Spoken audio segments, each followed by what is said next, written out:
Welcome to webinar session 5. This one is to focus on marine mammals or chlorinated systems, should I rather say. I'm young Mike, and this is old Mike next to me here. Scottish old Mike. So thank you for joining us. I hope that you've visited us for all of our other sessions previous to this.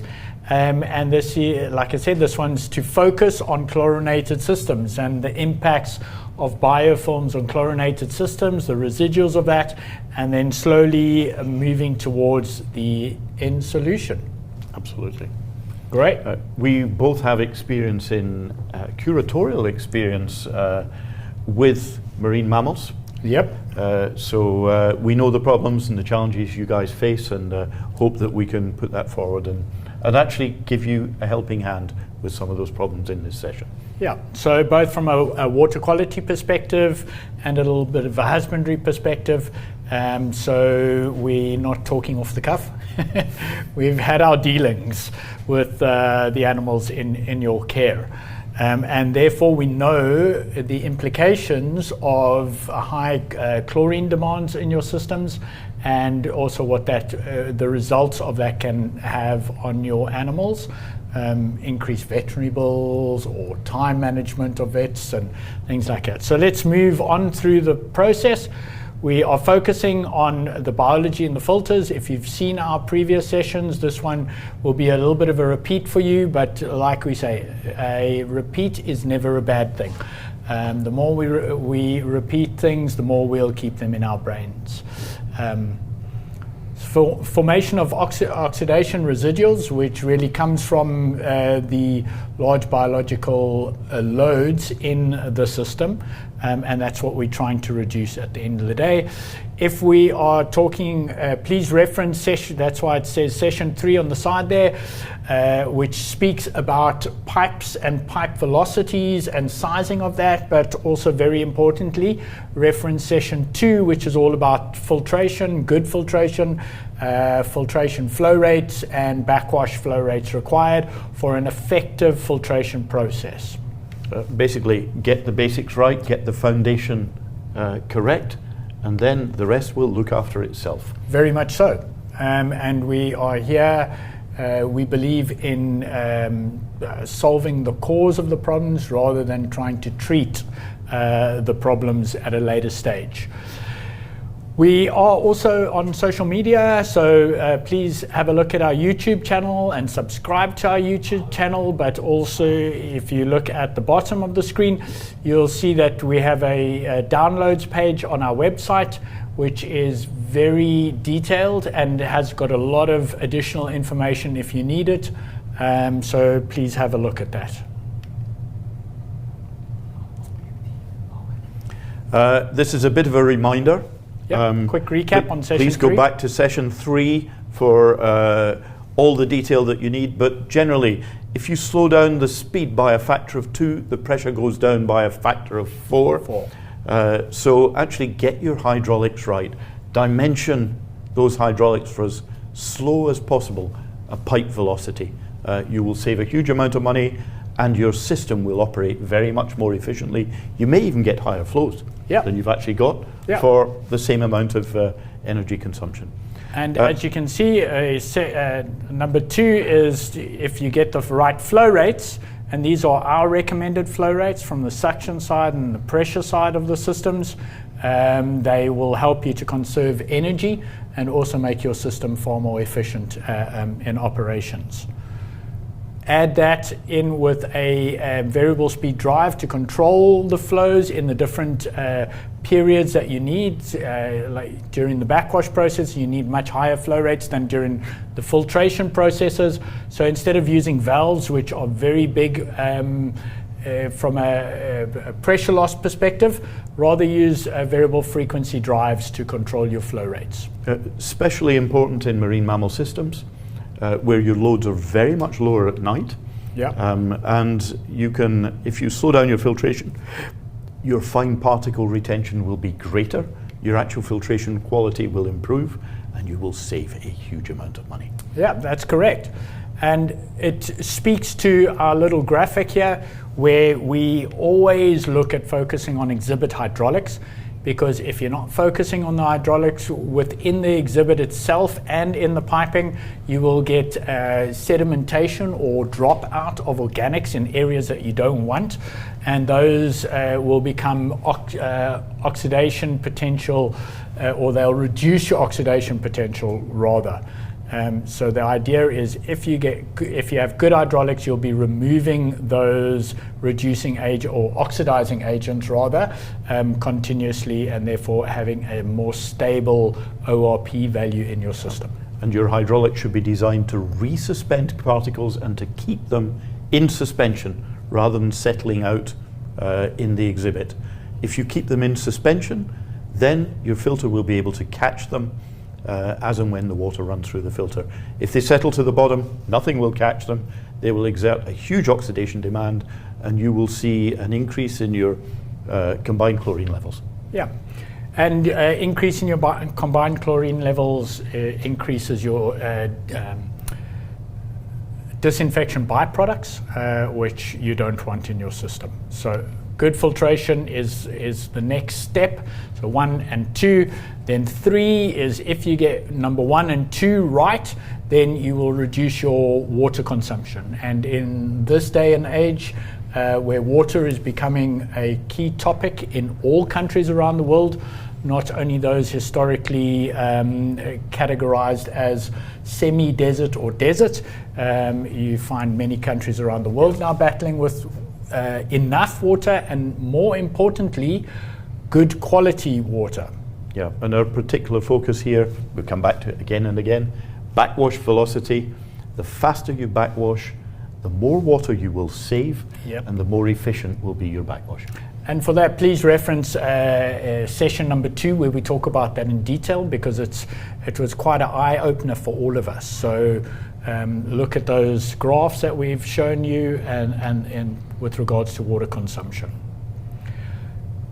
1, 2, and 3, you get all of those right, and suddenly you are reducing your chemical consumption, whether that is ozone or chlorine or both. In some facilities, they use both facilities. I've been at one of those facilities where we use both ozone and chlorine. So by having a good system, flow dynamics, good filtration, you can really dramatically reduce your chemical demand. And that's what we're aiming for with animals, right? Yep, the better the quality of your filtration, the more organics you will crop out of the system, and the less your oxidation demand, and in particular your chemical oxidation demand. So the less chlorine you will use, and the less chlorine you will use, the less disinfectant byproducts you will produce, and the better your animal health. Yeah, in the long run. And in this presentation, that's what we're going to talk to in a little bit more detail about the disinfection byproducts, the different types that you get. And starting with that, though, we need to talk about the biology in the sand filters. Now, you might think, biology in sand filters, I'm using chlorine. Why should there be any biology in the sand filters? Our experience is that even in a chlorinated system, there can be a huge amount of biology in sand filters. And one of the reasons for that is bacteria like to settle on surfaces. If they are free swimming, then they are available to being sterilized by the chlorine or ozone in the water. But once they settle onto a surface, they secrete a membrane around them, which are resistant up to 50 ppm of chlorine. I was flabbergasted by that. But yeah, so, and no facility in the world that has animals in them would be running with chlorine levels that high at all. So therefore, once your bacteria have taken hold in a system or on a surface, they're virtually impossible to remove with the dosing that you use in animal systems. And even if you remove your animals from the system and you do a shock chlorination, you will reduce that biofilm level, but you will not eliminate it. And that means that there is always a seed of bacteria protected by biofilm that will very quickly grow back, and therefore you end up in this shock chlorination cycle, which we all love to hate. So if we look at the filter, 1 cubic meter of sand has a surface area of 3,000 square meters.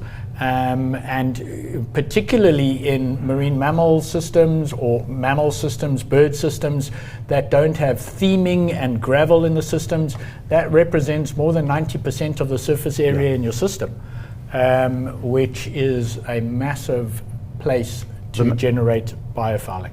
The mathematics is staggering. 90% is generally an underestimate. Underestimate, I would agree. And this is exactly why. Here's the calculations. If you're taking a 300 cubic meter volume exhibit or 80,000 gallons, that generally for a 3-hour turnover rate, that would require 2 filters of 1.6 meters in diameter. That then speaks to a media volume of 5 cubic meters multiplied by 3,000 square meters, 15,000 square meters within your filter alone.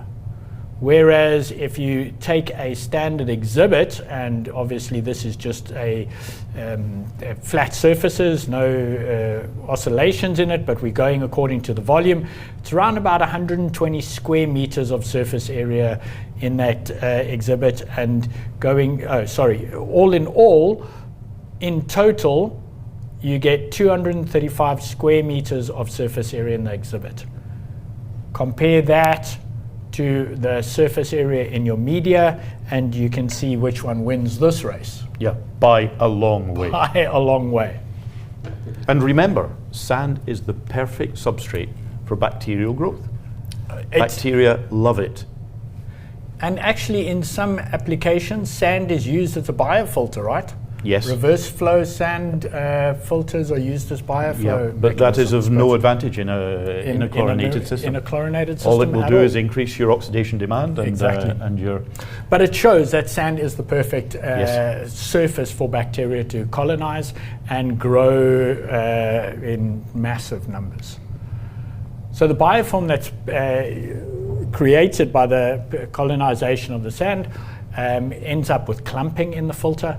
It forms channels and inconsistent and unreliable flows. Because of these clumps providing preferential flow through a system or through the media, water will always take the easiest path, so it's not going to try and force its way through a clump. It's rather going to go around it and creating these channels, with the result that every now and then when these channels open up, you have all the bacteria that's in that localized area being dumped into your exhibit, at the same time carrying a big bacterial load on the filtrate water, which you think is an clean oxidation water. demand. Exerting oxidation demand, but also from a health perspective, not the best, right? Not the best. Not the best, because the conditions in the filter are uncontrolled. They're not ideal for healthy bacteria, and therefore the quality of those bacteria is an unknown. Yes. They can be as many pathogens as they can be good, healthy bacteria. Yeah. So it's a lottery, but you don't like to gamble with your animals. Exactly. So your turbidity generally increases, your chlorine consumption increases, and your filtration is no longer stable or reliable. As pictured on the right-hand side, you can see the biofilm on the sand media that has taken control of the full surface area of that. In the worst cases, your entire media bed can be jammed up with biofilm. You don't want that biofilm. With no biofilm, you have no clumping, you have no channeling, and therefore you have reliable filtration. So biofilm, the biofilm gives us safe haven for those bacteria in which there is a huge metabolic rate. The bacteria are taking the nutrients out of the water, they're growing, they're multiplying, and they're exerting an oxidation demand. Sorry, they're not an oxidation demand, they are demanding oxygen to feed their metabolism. So the oxygen levels are reducing in that filter as water passes through it. So as you can see by the graphic, your pH and your oxygen is high at the top. lower in the middle of the filter, and in certain situations can be totally reduced, so all of your oxygen can be used up, and particularly often find in the bottom of your filter below your laterals. This is the area where the anaerobic bacteria thrive, because there's no irrigation, there's no oxygen getting down there. It's the perfect environment for your pathogens to breed, viruses to breed, and bacteria to grow. And then on the odd occasion, that is again released into your system. Yeah, and the bacteria that love those conditions are the bacteria that we love to hate, the heterotrophs. The heterotrophs. And those are the ones we try to avoid all continuously. So the forced water flow through a filter doesn't guarantee that there's enough oxygen for those bacteria. The density and the high surface area of the sand simply means that there is insufficient water to feed the oxygen that those bacteria will need. Yep. Therefore, inevitably, at the bottom of the filter, it's anaerobic. Yeah, or at least anoxic, which is low in oxygen. So the result of that is you need to correct your pH either by chemical dosing or by makeup water. Luckily, those facilities that are next to the ocean just keep pumping water in. But dilution is not always the solution, right? Yeah. And chemical dosing, it's normal in a chlorinated system. But you will use more chemicals to correct your pH than you would otherwise need. So again, to reiterate, no biofilm, you reduce your oxygen demand in the system, which means the oxygen stays more stable throughout the system, which means that your pH is far more stable throughout the system, and not requiring buffering up or chemical dosing to keep your water quality at the levels that you require it. Also, the colonization of the filter will increase the consumption of your alkalinity, and therefore this will destabilize the pH. Yeah, and alkalinity is actually it's a misunderstood concept in water filtration and the implications that can have, but that'll come in a later presentation. Let's not get diverted. You need high alkalinity for efficient coagulation and flocculation, and also for efficient filtration. But like we said, we can go into let's those not get details into in another presentation.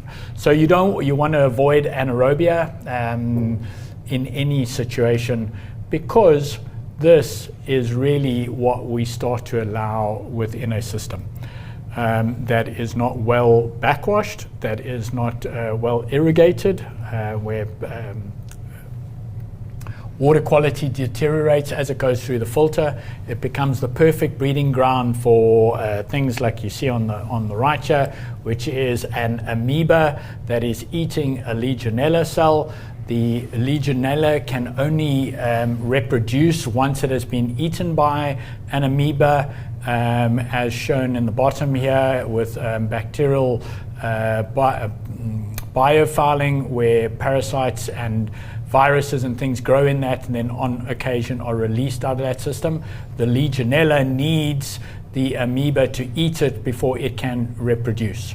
So by filtering out all of these particles, you are reducing your possible contamination of Pseudomonas, amoebas, Legionella throughout the whole system. So a poorly managed sand filter, or even a conventionally managed sand filter, will always be a haven for bacteria, pathogens, amoeba, and other things that will exert an oxidation demand and that will destabilize your water chemistry. Yeah, and also be a health risk. So it's very much related to temperature, and obviously the higher your temperatures, the faster your pathogens will be able to grow, bacteria, all of that too. So if you're in a warm country, you need to take it a lot more seriously than if you're in a very cold country where your water is consistently cold, but it's still vitally important because you don't want to have that possible health risk. So if we can find a means of making sure that there is no biofilm in the filter, we will ensure that there are no bacteria, no viruses, or other pathogens that can proliferate in that environment. Yeah, exactly. So that's, again, stepping back to let's solve the problem rather than trying to treat the results of the problem. Prevention is better than cure. That's a better way of saying it. I just lost my wording there for a second. Okay, you want to go through the trichloramines, Mike? Yeah. So how do trichloramines form in a chlorinated system? Yep. So the loads, what are the loads? Urine, feces, animal feed, and even in a swimming pool, in 2 hours in the water, a human athlete can secrete up to 1 litre of sweat and 80 ml of urine. Humans are only in the water for a very short time. Our dolphins are in there 24 hours a day. We're pouring feed into them. The humans aren't even eating in the pool. Yeah. And look what they and of course we never eject pee in into the pool water. either. No, we never pee. I've never peed peed in the pool. Never peed. Never, no. But you neither, I'm sure. But hey, and everything that is excreted into the pool can be summarized on the bottom line chemically. Yep. And the 10% ammonia, 80% urea, those apply to human loads. We don't actually have the figures for marine mammal systems. Mammals, We'd be very grateful for them. That would actually if be very people nice. can feed us that information. But these are the primary loads. Yeah. And the results of those is really when you have this biofouling in the system and high organic loads. I'm jumping in, sorry, I'm talking over you again. This is your slide, So, go ahead. Urea, just call that nutrients. Yep, nutrients. Organics in the water. They're feeding the bacteria that are protected by the biofilm. So metabolism is happening in that protective bubble.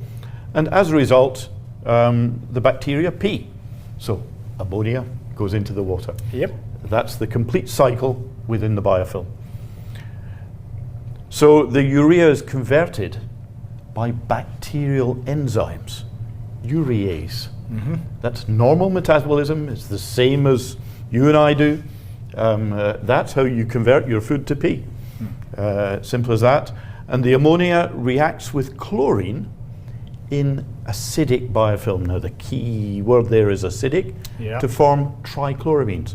Trichloramines are only produced at low pH. Yeah. And you might say to me, well, in the chlorinated environment, we control the pH to 7.2 to 7.6. Yeah.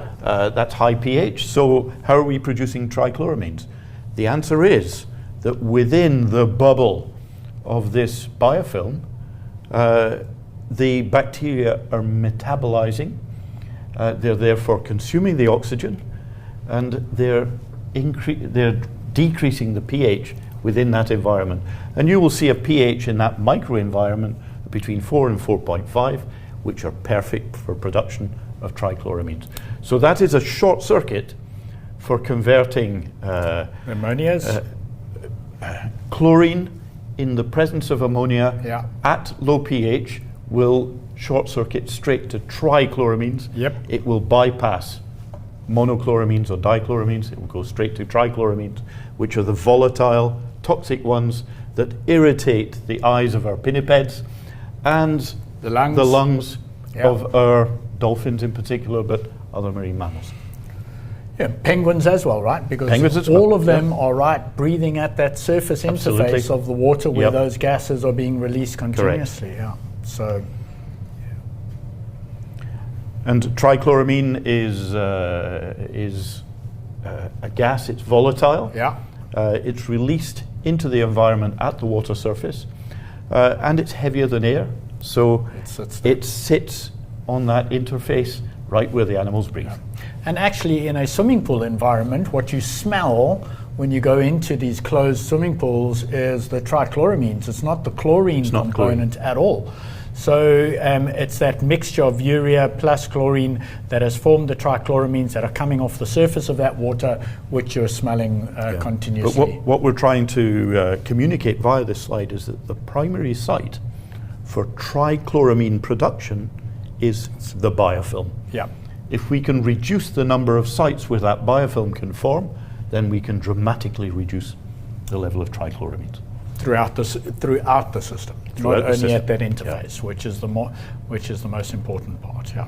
So no biofilm, no or significantly less trichloramines. I would err on the cautious side and say significantly less trichloramines, because at the end of the day, on the surfaces of your walls, in your piping, you're still going to have some biofilms, which is uncontrollable. Yeah. So you will have a little bit of chloramine production, but not nearly as much. There are means of controlling them, but that's another subject. That's another subject. Subject for another day. Yeah. So that just goes again to the trichloramines in terms of mammals and birds, affecting the eyes and lungs and blowholes. You can see here with the trichloramines. Trichloramines, how do we measure the potential toxicity of any chemical compound? And there's something which is known as Henry's constant, which measures the volatility of a given chemical. And you can see by the table at the right, hypochlorous acid has a Henry's constant of 0.069. It's actually not particularly toxic, not really a problem. And then monochloramine, which is the next one down, 0.45. Monochloramines don't really smell. If you only have monochloramines in a pool, it's actually a perfectly safe environment for humans, but likewise for marine mammals. Not a problem.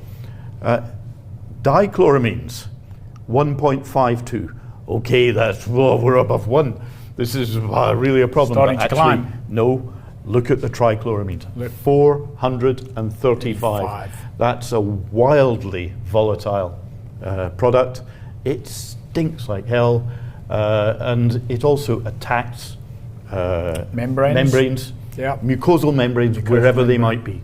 So whether that's they're eyes or lungs. Exactly. And those are the two sites where we are most sensitive to the two most key animal health sites for marine mammals in captive conditions. And birds. So again, disinfection byproducts result in a very toxic, volatile environment. These can be created, as we said earlier on, all over the place, whether it's in the walls of or in the pipes, in balance tanks, all of that, but mostly in the media filters, the sand filters, because of that very, very large surface area in contact with the water. So how do we eliminate this? Shock chlorination is a pretty dodgy exercise. You have to get all the animals out of the place. It's really not recommended. But chlorine dioxide exists in water as a gas. The molecules are very much smaller, and therefore they can penetrate the biofilm. Whereas if you want to remove biofilm with chlorine, you have to scrub. You have to get in there and open up the bacteria absolutely. to being contacted by the chlorine. So what chlorine dioxide will do is penetrate the biofilm and actually detach and disintegrate that biofilm. You then have to filter it out. But if you do a regular housekeeping exercise using chlorine dioxide to clean out your balance tank, your scum channels, and your piping, your if possible. your piping and your filters, you'll have a much cleaner environment. And also, you can dose with chlorine dioxide. Within 2 hours, that chlorine dioxide had dissipated. So you can very quickly get back to a very safe environment. Or, as we say, prevention, rather than trying to cure the problem. Well, prevention is better than cure. And by using a good bioresistant filter media, you reduce the risks of having biofouling within the filter because the bacteria is not allowed to settle on the media. It can't form its biofilm around it to protect it. Therefore, the bacteria is always available for any chemicals in the water to kill them off very quickly. And please remember that the largest surface area for settlement of bacteria in the pool is the filter media itself. So if we can produce a bioresistant media, that bacteria simply don't want to settle on. If they don't settle, they won't then protect themselves with a biofilm, and we eliminate the primary site for production of trichloramines in any chlorinated system. And that also works very similarly with chloroform, right? So I think that if we're looking at chloroform in a situation, definitely from my perspective, I'd never even considered chloroform when in our marine mammal systems. Well, THMs are difficult to measure, trihalomethanes, of which chloroform is one. And THMs are actually much more toxic than trichloramine, but because they're so difficult to measure, they're not used as a primary indicator of water quality. But believe me, they're there. So if you have trichloramines, you will have trihalomethanes. If you use UV in addition to chlorine, medium pressure UV, you will produce a lot of that medium pressure UV will only partially break down the organics, and a partially broken down organic is a trihalomethane. Yes, and that when you're talking about UV as well, you're talking about the sun, right? No, I'm actually talking about UV treatment. Okay, right. Which is often used to reduce the level of trichloramines in any chlorinated system. Okay. But yes, you reduce the trichloramines, but you convert them to trihalomethanes. Because you can't measure them, or they're so difficult to measure, you don't see what's happening. You think you're solving the problem? You've created something which is even more dangerous. Sure. Quite scary. And there's the whole process flow that you see here. The organics are being converted and then broken down to the methane components, chloromethanes, dichloromethanes, trichloramethanes, with the chloroform being one of those units. On your right-hand side, there's a little bit of a key, and with the chloroform being highly volatile and toxic byproducts, and again, a gas that's been released at the surface of the water, where your animals are breathing, their eyes are constantly going over there, so a place where there's going to be a lot of contact. Sure. Points of contact. And please, we understand this is a lot to take in. Yeah. You may need to look again, and maybe again, and again at this webinar to fully take this in. But this is absolutely our experience, not only from marine mammal systems, but also from swimming pool systems, from other chlorinated systems that we deal with as a company. And that's exactly it. As you can see on in this graphic, we quite often, the chloroform is now 185 Henry's constant, so not as bad in terms of Henry's constant as trihalomethanes, but at the end of the day, because you can't measure it, that's where the difficult part comes in. Is that correct? And I'd just like to qualify the statement on the bottom left. Lung disease is one of the most common problems in dolphins. We know that most dolphinaria have to be very, very careful to ensure that pneumonia and so on don't happen. Any lung irritant can ultimately be a cause of lung disease, and therefore trichloramines and trihalomethanes are both to be avoided if we possibly can. As much as we possibly can. Prevention is better than cure. Prevention is better than cure. It's our preferred go-to statement, right? Absolutely, These, disinfection byproducts, let's just class the whole lot in one lump. The big picture. They're particularly dangerous for small children and for, we imagine, because we're not vets. We're not vets. There is no reason to suggest why they shouldn't be equally dangerous for young marine mammals, etc. The pool that you see on the left, that's Belgrade Zoo. That's one of the pools that we treat. Very good, nice, clean, clear conditions. Perfect. So how are we going to reduce that? by reducing the organic load in the system, same as we do with all of the other processes, because that's where the problem starts. Your overall organic load and the availability for surface area for your bacteria to colonize and produce biofilms. Because as we've said in the previous slides, that's exactly where the contaminants in your water are being converted into the trihalomethanes. So the first stage of this process, and what the graphic in the top left refers to, is the specificity of AFM-NG, our filter media, but in particular this specification of our filter media, which is designed to have hydrophobic surface properties. Yeah.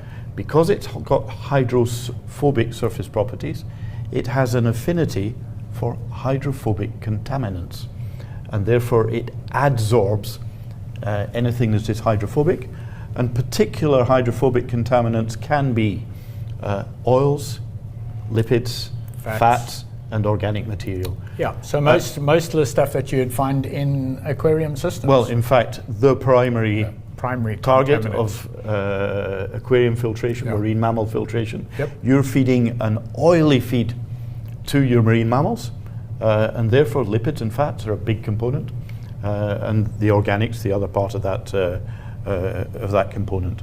So as we say here in the slide, come join us for session 6, where we will discuss in detail how AFM can help to reduce all of these byproducts, whether they're in fish systems or mammal systems, and provide you with a far more stable and consistent water chemistry that's healthier for your animals. Yeah.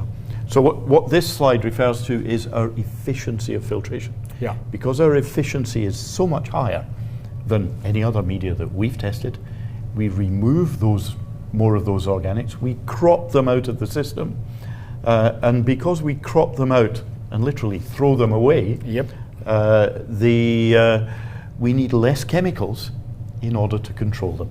Yeah. And if we use less chemicals, there will be less disinfection byproducts. Notably trichloramine and THMs. So come and join us for session 6, and we'll be happy to answer any of your questions as well via email, and we'll provide the email details at the bottom. But before we finish off, just quickly, as Mike just said, no biofilms, better filtration, reduced trihalomethanes, trichloramines, all of it. The other property that we didn't really refer to with AFM is its bioresistant properties. Yeah, but we're going to go into that in the next in the next phase. Just quickly, for those facilities that do use ozone as well as chlorine, we also look at the TROs, or total residual oxidants, that's produced from there, and in a very similar way also affects your animals by producing hyperbromous acid that breaks down the ammonias into the TROs, which are also very effective at breaking down the mucosal membranes of your eyes and your lungs. So by I clicked too many times there. By filtering out all of those organics, we are lowering the THMs and lower TROs, requiring less ozone application in total, and therefore less residuals that could be affecting the health of your animals. Yeah.